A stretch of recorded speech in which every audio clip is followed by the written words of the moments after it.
Salam sejahtera kepada penonton Roda Panas. Baiklah, hari ini kami berada di Petronas Lita Antarabangsa Sepang untuk Toyota Gazoo Racing 2025 musim pertama, perlumbaan pertama di sini pada hari Sabtu 26 April, weekend hujung minggu ini.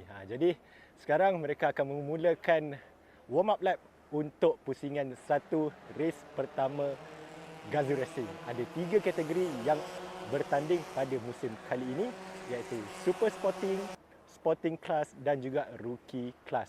Jadi untuk Rookie adalah barisan pelumba muda yang terpilih daripada Sim Racing. Sporting Class adalah Lita ataupun kelas amatur, manakala untuk Super Sporting adalah untuk pelumba profesional. Jadi mereka akan bertanding dan berlumba di sini sehingga jam 5 petang 26 April ini.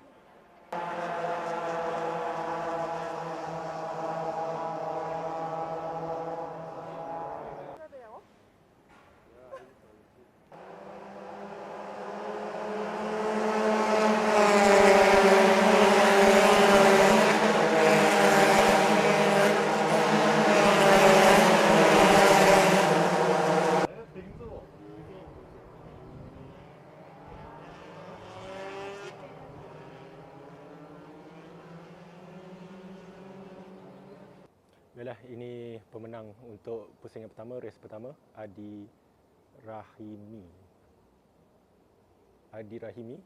nombor 63. Kemudian Freddy Ang dan juga Nabil Azlan. Jadi ada sekejap saja yellow flag, kemudian sambung semula kepada green flag dan seterusnya sehingga penamat perlumbaan pertama ini.